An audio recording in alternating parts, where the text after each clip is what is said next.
Hello everyone, I'm coming live today. It's a bit of a surprise live because I cancelled yesterday my interview due to a sore throat. So I don't know how long I'm going to be able to talk to you today. But my guides have asked me to come to talk about money. This is such a juicy subject, especially for the invisible world. So what they were telling me this morning as I woke up is that our relationship to money as humans is one of the most twisted relationship that exists. We are just so full of inconsistencies and unhelpful beliefs around money, especially if we want to consider ourselves spiritual, okay? And it's an interesting anecdote for me. There's more than one actually, because I've been grappling with this concept of money for years, okay? So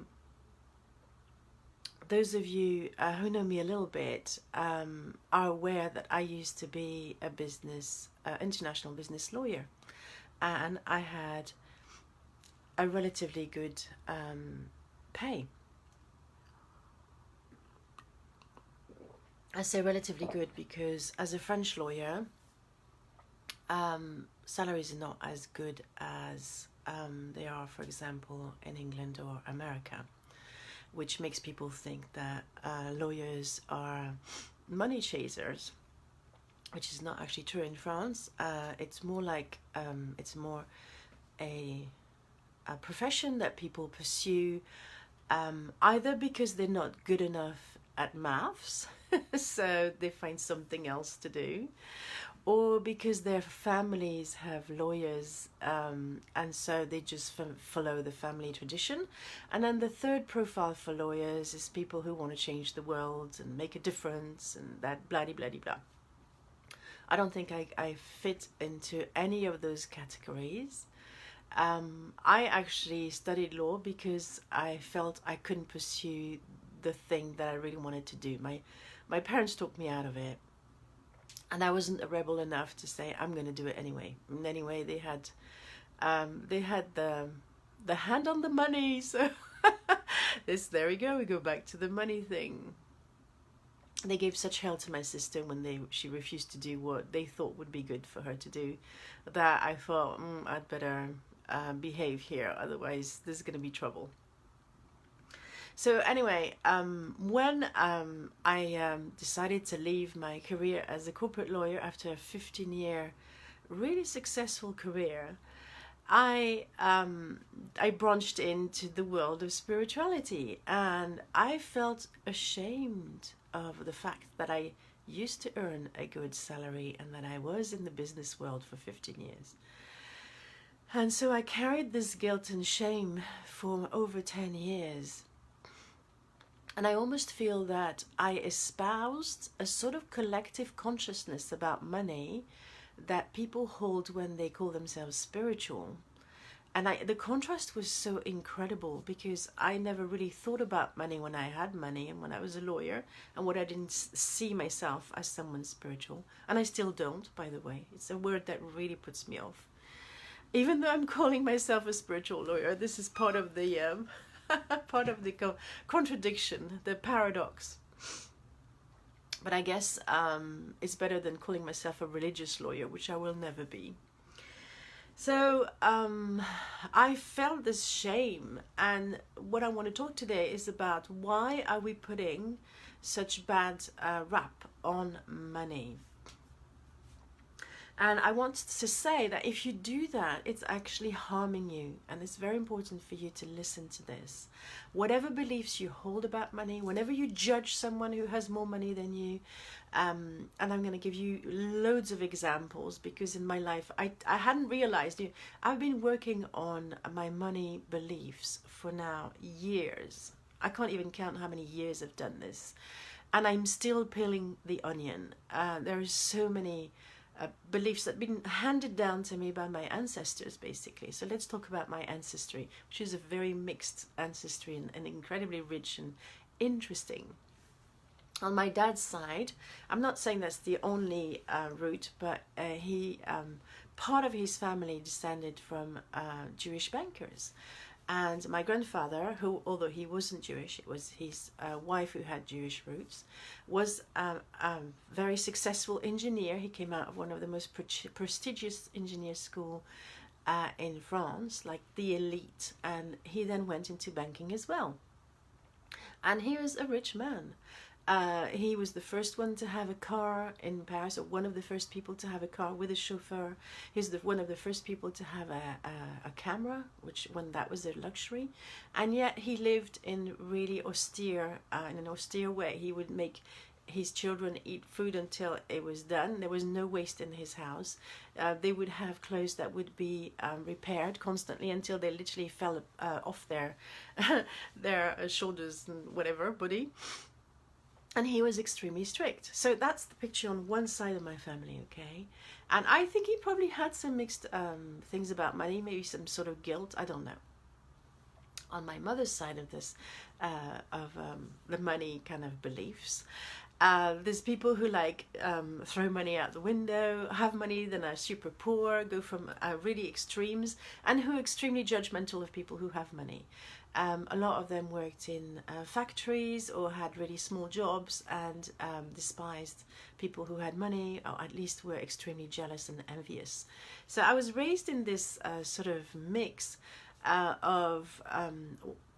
and this is why I see it such an interesting thing for me, because I was loyal to my side of the family by becoming a lawyer, having a really good career in the corporate world, and then losing all of this, and then being on benefits and trying to be spiritual. This makes me laugh just by using those words.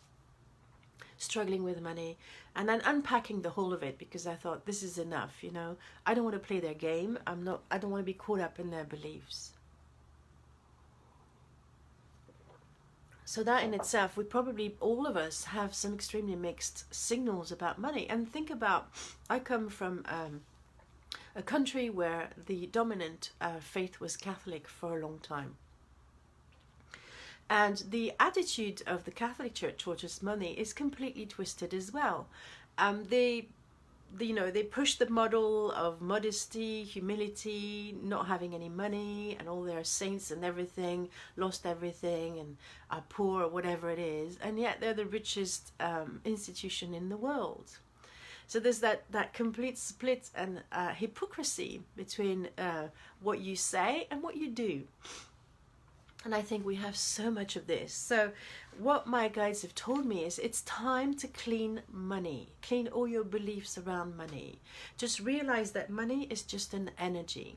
Nothing else than an energy. And it's what you make of it. It's a tool.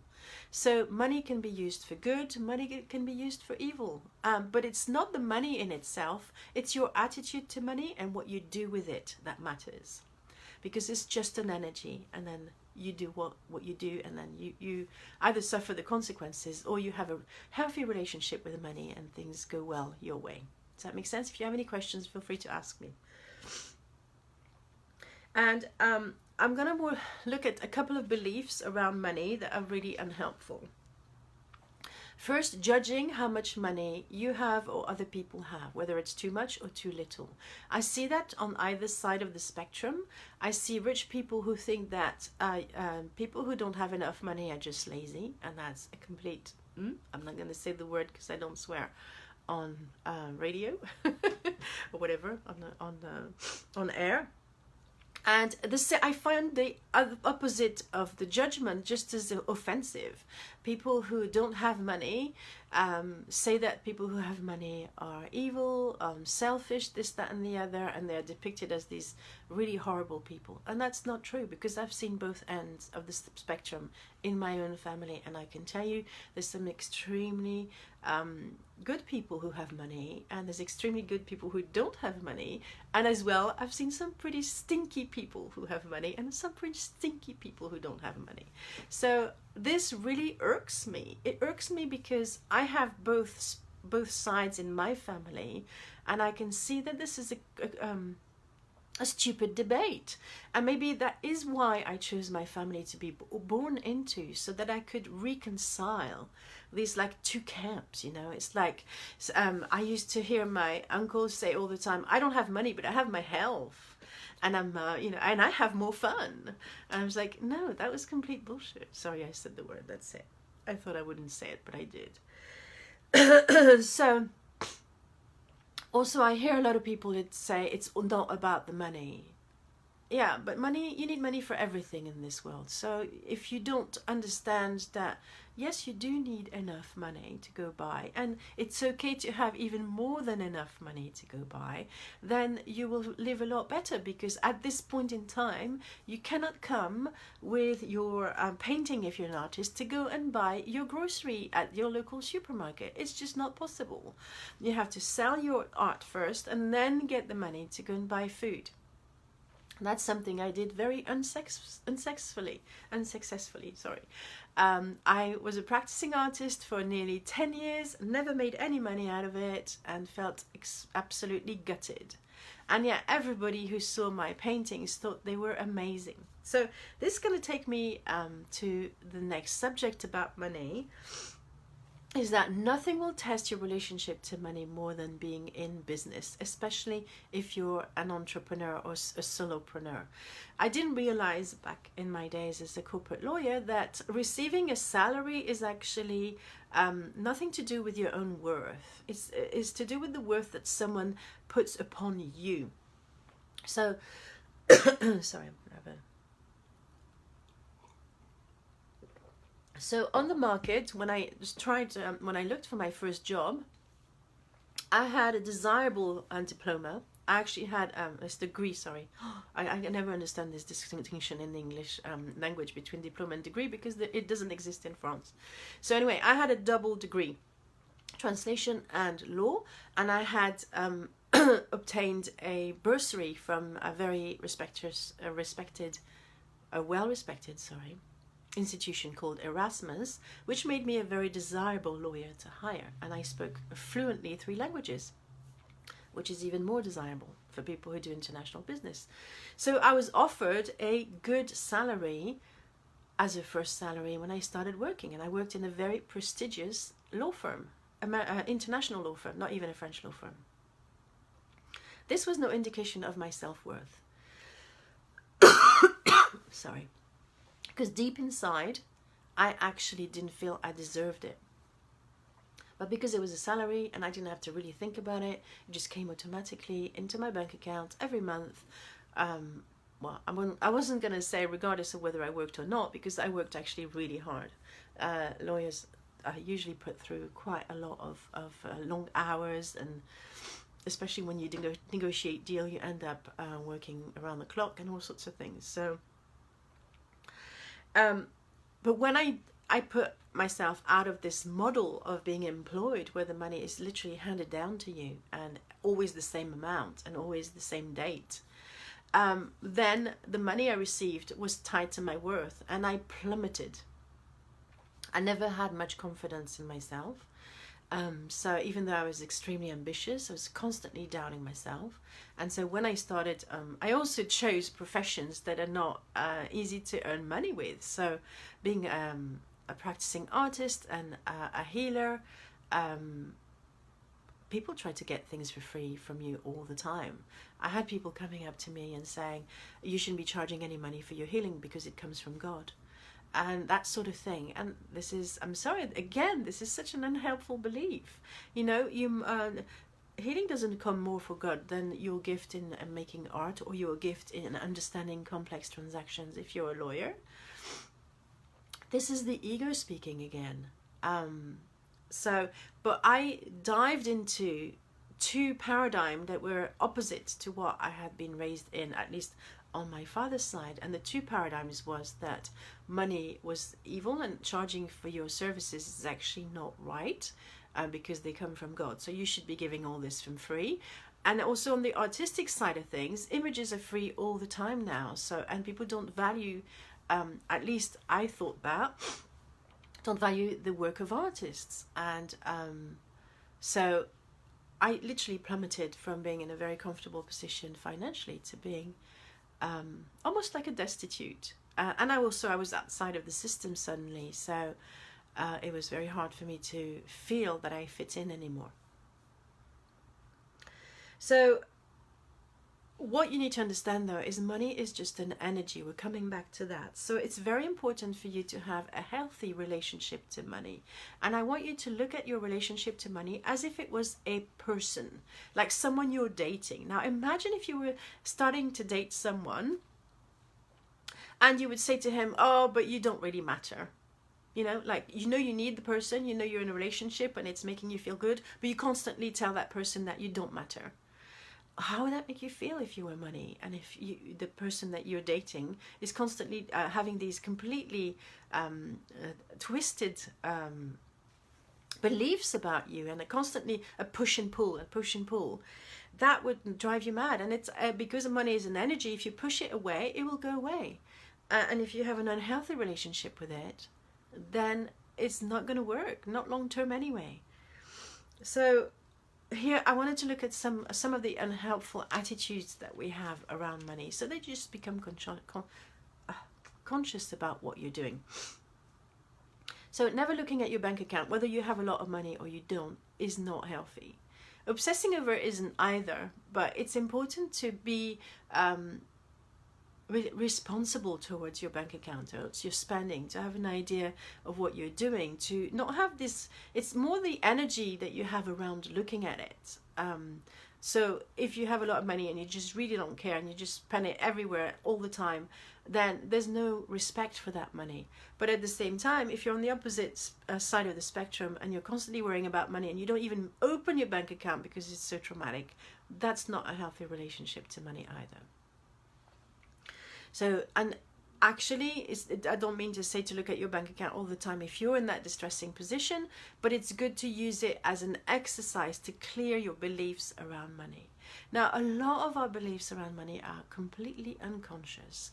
They've come handed down by our parents, but also by society. When we were under 7, and under 7, everything goes straight into your subconscious. There's no filter. But the problem is that when you grow up, you're not always aware of all these things that are going down in your basement, so to speak, the basement of your mind. So it's quite important to go and have a look. And what I have done in the past 3 weeks, actually, which is probably why they've nudged me to do this High Vibe Monday today on money, is that I have downloaded a list of beliefs around money from Money Mindset coach that I know. And she has 101 beliefs, unhelpful beliefs. And you go through the list and you tick. And I even though I have been working on my money mindset for well over 5 years, I would say, I still had, out of those 101, 27 beliefs that I held that were unhelpful. And that to me shocked me, because I have been so proactive in working around my money beliefs. I've peeled the onion, as I like to call it. And sorry about my accent, I can never say onion just quite right. I've peeled it for so many years. I was like, oh my God, don't tell me I still have some unhelpful beliefs around money. But I did find 27 of them. And then I decided that I was going to keep doing the work, even though it really annoys me. So, I'm really sorry about the coughing. Unhelpful attitudes around money is never looking at your bank account, believing that God will always provide. Now, God does provide, the universe does provide, but you have to do your 50%. If you just sit on your couch and wait for money to come, it's not going to work. You have to do your 50%. And if 50% is doing just mindset work, then do that 50%. I'm not saying that you necessarily have to go out and find yourself a job, but you have to do the work around money. Even if it's to work around your concept that money is tied to work or money is tied to time. I had this really strong belief that I could only earn so much because I didn't have enough time to earn money, because I'm a homeschooling mum. So I tied how much money I could earn to how many hours per week I had to work in my business. I had to deconstruct that completely. And it would take actually a complete course for me to be able to do that with you. I'm only just giving you a flavor of all the work that needs to be done around money so that we use it consciously. The problem is that we're mindless around money, and we carry all these baggage that we're not even aware of that is making us act out in really stupid ways. One thing I have seen that irks me as well, and that's because it happened in my own family, is people who resent when other people help them. Now, I've seen that. I'm not going to say who it was in my family, but my father helped someone in our family who was going through a very difficult period. He was getting divorced. He had lost his job, which at the time was like so unusual. It was a huge shame. It was in the very, very early days of unemployment, where not having a job was considered like irresponsible. You were, my grandfather on my mother's side had debt, and he was put in prison for it. That's how strong it was, all these beliefs around money. These have all been handed down to us by our ancestors, these core beliefs that are so unhelpful. And that person was so angry at being in their own situation that they lashed out at my father who helped them. And I thought to myself, this is just so petty. He's helping out of his good heart, and my father had a really good heart, and all he gets is abuse and cynicism and snide remarks and things like that. People do that a lot. What they don't realize, they don't take responsibility for their own feelings of feeling frustrated or having to receive help, and as a result they don't appreciate the help, and they bite the hand that feeds them. I've seen that so many times. I've seen that with me trying to help other people and being have that person lash out at me. And so that's why now I'm very careful about helping other people, because why should I get myself in this position of being like shooting the messenger when really I'm coming from my good heart as well. Also, one of the very unhelpful things that we do is impulse buying when we are not and that comes from being emotionally immature, of not owning our emotions. And there's no judgment for me saying this. We are not taught emotional intelligence. So when we try to avoid our uncomfortable feelings, we can do this through various things like drugs, alcohol, shopping. Some people do that through sex, all sorts of things that we use as a crutch so that we don't face our and food as well, so that we don't face our emotions. So these are the main attitudes of unhealthy behaviors around money that I wanted to talk about. And if you are in those attitudes, please don't judge yourself. You probably learned these unhelpful coping mechanisms from other people, but I urge you, I invite you to do some work on your beliefs, to do some work on your emotions, to clear the decks, because you are shooting yourself in the foot. And you're the only one who can resolve this issue.